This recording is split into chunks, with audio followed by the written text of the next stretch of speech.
All right, wonderful people. Welcome back to this wonderful channel where we'll bring you back-to-back update and information as the hot. In case you have not joined our social media handle, what are you waiting for? Kindly go ahead and subscribe, like, comment, share, and also remember to on your notification button so that whenever our news drop, you will be the first. We go collect them. Let's go down to the news proper.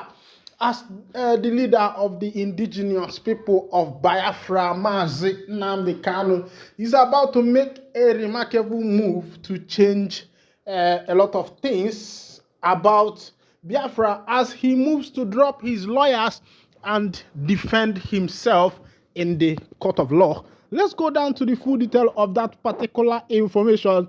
I know that it is a day everybody is anticipating.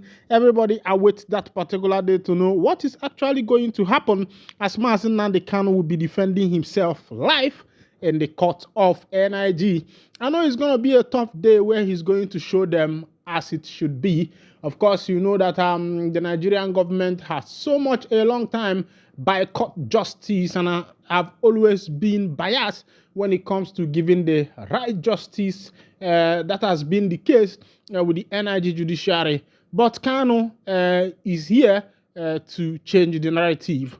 All right, as it be, the family of the indigenous people of Biafra leader Nnamdi Kanu has revealed plans to defend himself in court when his trial resumes on March 21st. This was disclosed in a statement released on Tuesday by Kanu's younger brother Emmanuel Kanu on behalf of the family. According to the statement, Kanu decided to represent himself to ensure a fair hearing without legal delays that have hindered his case. The statement reads, on Friday, 21st March 2025, when the trial of Nnamdi Kanu resumes before Justice James Omotosho at the Federal High Court, Abuja, he will be taking the bold step of defending himself in court. His development signals a critical juncture in the case that has already exposed deep-seated concerns about the Nigerian judiciary handling of matters tied to the legitimate agitation of Biafra self-determination. The absence of the traditional regal representation will dismantle the usual as my Lord pleases constraints that govern judicial proceedings in Nigeria that has for decades allowed the court to brazenly subvert the course of justice under a cloak of difference that shield rather than expose injustice. The very foundations of the institutional bias that has long plagued the case will be laid bare for the world to see. This decision by Nnamdi Kanu comes on the heels of successful forcing the recuser of Justice Binta Nyako, who brazenly defied the Supreme Court of Nigeria through her delective implementation of the termination contained in their judgment. She was hell-bent on convicting a person for exercising a right that the law of Nigeria stated unambiguously that he could. It added, the handling of this case by the federal government has been marred by prejudice and unfairness from day one. Onyendu's shift to self-defense underscores our distrust in a system perceived to be stacked against us and the cause he champions.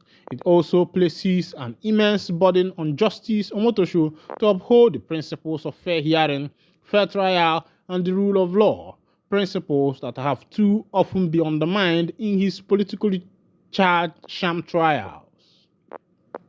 The world is watching. Any failure by Justice Omotosho to ensure justice is not only done but seen to be done will further erode confidence in judiciary already criticized for its selective application of the law. The stakes could not be higher, and the implication of this trial extend far beyond the courtroom. His trial has now been reassigned to Justice James Omotosho of the Federal High Court in Abuja. This comes after Justice Binta Nyako, who had previously handled the case, stepped down following an earlier court order. Kanu has strongly objected to her attempt to continue presiding over the matter during his last court appearance. Since June 2021, Kanu has been held in solitary confinement at Department of State Service headquarters in Abuja following his controversial arrest and extradition from Kenya. All right, all right, all right. It is a day that everybody is anticipating, and a lot is going to happen that day, because it's going to be a tough one for Justice Omotosho, for Mazen Nnamdi Kanu, for to stand and decide that he is going to defend himself by himself. It shows that the case has gone out of hand. Meanwhile, on another information, NJC dismisses report of Nnamdi Kanu's release, repatriation, Mohbad. All right, okay, let's go to that information. The National Judicial Council has denied report that Nnamdi Kanu, leader of the indigenous people of Biafra, has been released and repatriated to Kenya. In a statement, the NCJ called the report false and clarified that no such court decision or order was issued by the Chief Justice of Nigeria, Justice Kudrat Ekun. Kanu is still facing a 7-count terrorism charge and remain in the custody of the Department of State Service in Nigeria. His trial is scheduled to continue on the 21st of March 2025 at the Federal High Court in Abuja. All right, I wish you are going to be there to witness how it is going to be live. Everybody is anticipating to see what is going to be the outcome of this case between Mazen Nnamdi Kanu, the leader of the indigenous people of Biafra, and the federal government. And it is going to be a tough one for Justice Omotosho, for Kanu to be standing on that dock, defending himself by himself without any of his legal team. I don't know if it is actually going to be tough for Omotosho or whether it is going to be tough for Mazen Nnamdi Kanu himself, for being there to defend himself. I don't think it is going to be that easy. Seeing how biased the justice system is, it is not going to be an easy race. But we pray that Chukwu Okike Abiama will help him, strengthen him, and also stand by him in order to be able to come out with better judgment that particular day. The 21st tomorrow, and everybody is anticipating. People like us, we are going to be there live to see what is actually going to happen at that court. All right, as it be, country of particular concerns, Ekpa-led group backs U.S. Congress. Let's go to that information. The Simon Ekpa Biafra Republic government in exile has backed the United States of America Congress call on President Donald Trump to designate Nigeria as a country of particular concern, CPC, due to alleged widespread persecution of Christians. Record that lawmakers of the U.S. House Foreign Affairs Subcommittee on Africa during a meeting on March 12, 2025 urged Trump to impose sanctions. Committee Chairman Chris Smith, RNJ, spoke on the severity of the crisis, referencing first-hand testimony from Bishop Wilfred Anagbe of the Diocese of Makurdi, Nigeria.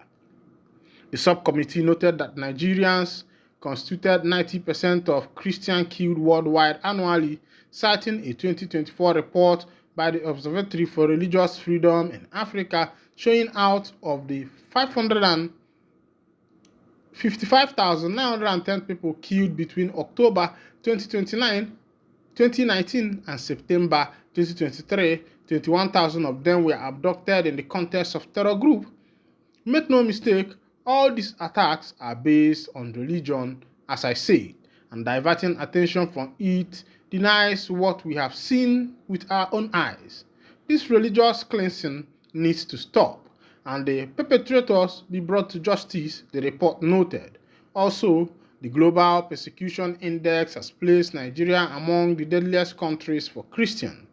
The development has sparked reaction in Nigeria, the federal government rejecting the call. Reacting, Ogechukwu Nkere, known as the acting Prime Minister of the Biafra Republic government in exile, hailed the U.S. Congress, stressing that it was on point.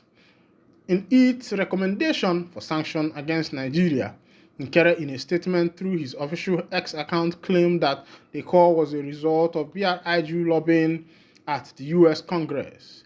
He wrote, the Biafra Republic government in exile, acting Prime Minister Nkere, has several private discussions on the sidelines of the hearing with the following House Foreign Affairs Committee members of Congress: Rep.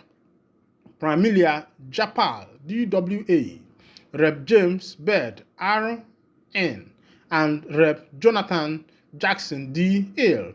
During the hearing, many members of the committee recommended that Nigeria be a country of particular concern, paving the way for the Trump administration to enact such a policy. BRIG, through its lobbying firm, has engaged actively with the House Foreign Affairs Committee and the Africa Subcommittee over the past month, especially its chairman. The BRIG has strongly recommended to its congressional counterpart the need for congressional hearing and for Nigeria to be reassigned as a country of a particular concern, CPC. While the BRIG considers the hearing a demonstration of the effectiveness of its lobbying campaign, it considers a CPC designation as simply a first step and will push further for Congress to take action regarding the Biafra issue specifically. The Biafra Republic government in exile be the only legal entity recognized by U.S. State Department of Justice for Biafra independence has taken a significant diplomatic leap forward following a series of high-level engagement with U.S. senators and congresspersons in Washington, D.C. All right, this is where I'll be winding down the curtain, and if this is your first time of joining us, kindly go ahead and subscribe, like, comment, share, and also remember to on your notification button so that whenever our news drop, you go be the first we'll collect them. Thank you for listening. God bless you. Oh, men, we say na them be the men. They say who say men no they say men no they. Who say men no they say men no they. They say who be the man where they say na the Yoruba. That the man of the BLA laugh say may they go check the men where they shout. Who say men no they say make they know the people where be men Kanu. And the people will not be men. Now they enter. No be say, oh, they say this one, and them carry themselves, enter these people will be back with them camp. They say, when a goat see lion, that one a wrong goat, suppose long. But this goat, where they call it back, then they see lion, they say, may they start know what the lion go do. Now lion enter there. Contia goat waiting no good though. Now the information we drop for my table now. Of course, you know. I'm talking in parable. I'm not supposed to tell you what happened there. But as I tell you, you already know say woto. No be child business. If you see your big brother way pass you, what you supposed to do? Now to greet and good morning, brother.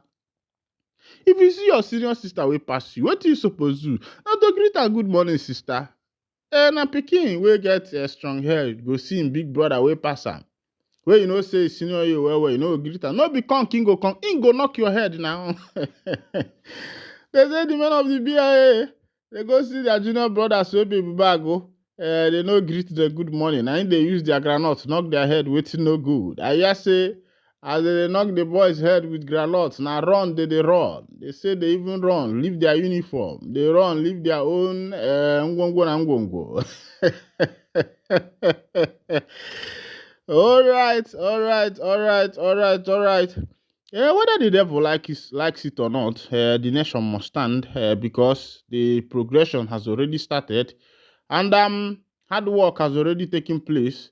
The people of Biafra have already started working hard, even though that the enemy is trying to bring division in between the parties to divide the house. They say divide the house and everybody will start at it. Hand a house standing against itself cannot form. Even Jesus said that, and that is what the enemy has seen, and is trying to plant some weed into where they planted the straw. So. But Chukwokike Abiyama, who created the people of the heavens and the earth, he will not allow his people to be shamified or to be ashamed, because we know that whatever that is currently going on now, whatever division it is, we know that very soon everybody will come to their senses and they will come together. By the time Obatobie will be out, because from the kepu where we dey hear so far, we say Obatobie in don dey conclude some cases, because you know that some people are asking, why is Obatobie not speaking? Why has he not addressed the people that the ban on him, his restriction ban, has been removed? And why has he not addressed the people? But you know, when it comes to government, there is what is called diplomatic matters and diplomatic ways and means of handling cases. And what is happening is that Obatobie and the rest of the inner caucus, even the lawyers, are applying diplomacy. There are some things you don't come out to say on social media when it comes to a government.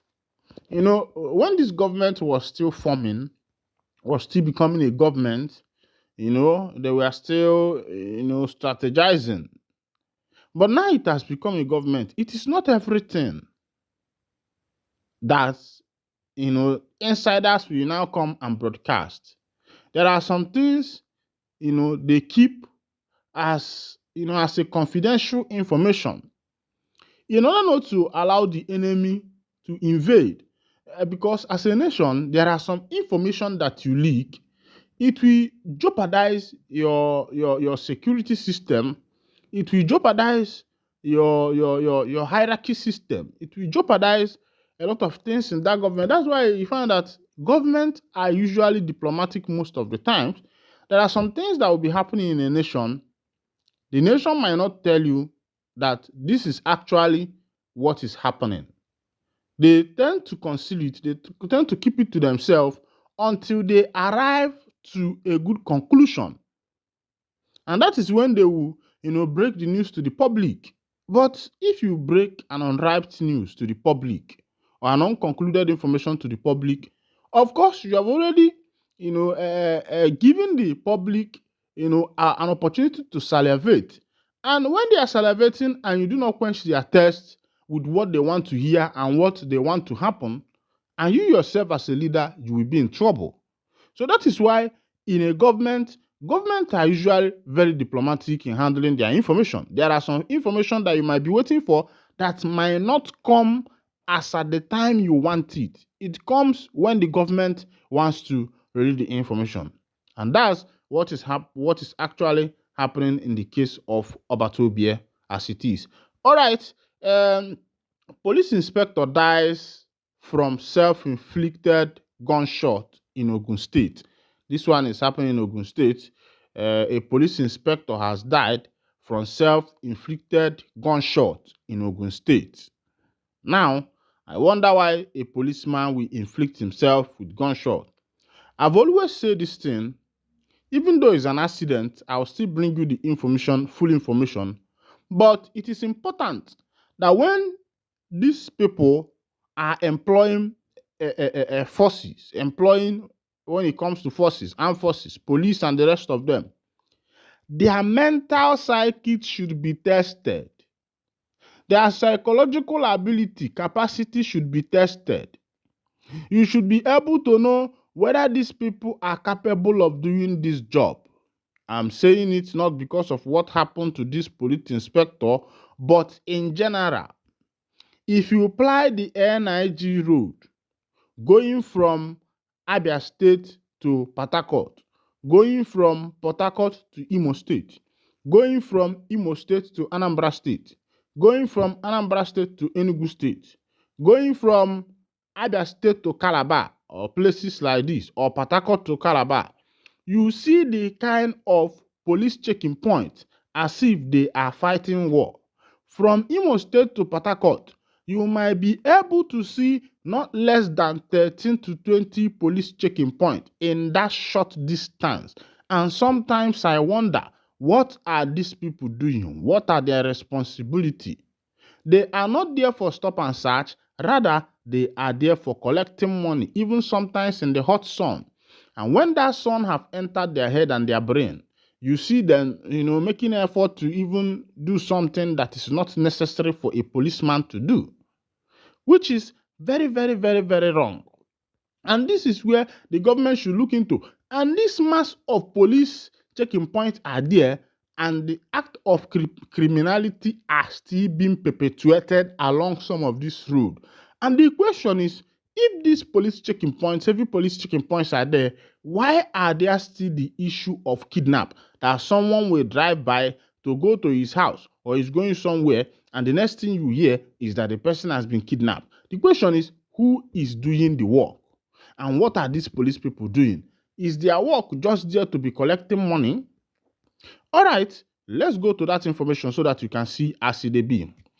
Tragedy struck at a ceramic company in Igbesa, Ogun State, as a police inspector, Ajele Oloyede, reportedly died from a self-inflicted gunshot wound at his duty post. The incident, which occurred on Thursday, was discovered by an officer from Force Headquarters, Annex Lagos Torojurojun, Stephen, who had returned from Ikeja around 1:20 p.m.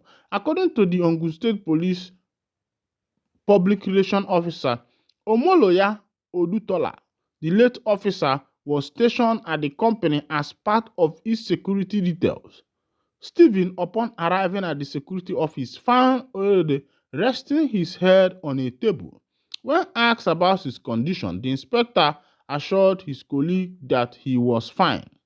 Odutola explained that Stephen then placed his bag and pistol on the table before stepping into the restroom. Moments later, a gunshot was heard, she stated. Upon rushing back, Stephen reportedly found Oloyede lying in a pool of blood.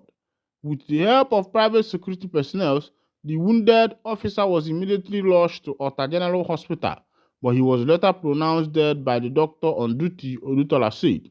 Following the tragic incident, police officers visited the scene, recovered the deceased service pistol, and deposited his body at Ota General Hospital for an autopsy.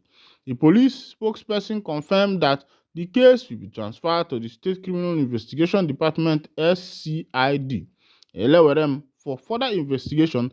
His family has been notified, and a full investigation is now underway to determine the circumstances surrounding the incident, Odutola added. All right. But also looking at this case from the other side, he was with another police officer and he inflicted himself with a pistol. Could it be that his fellow policeman, I don't know what you want to hear from my mouth, but could it be, allegedly, could it be, allegedly, could it be that, All right, be that as it may, this is where me myself go to wind down the curtain. Ebike will imagine I will saw while in case not the first time when you join us, kindly go ahead and subscribe, like, comment, share. Thank you for listening. God bless you.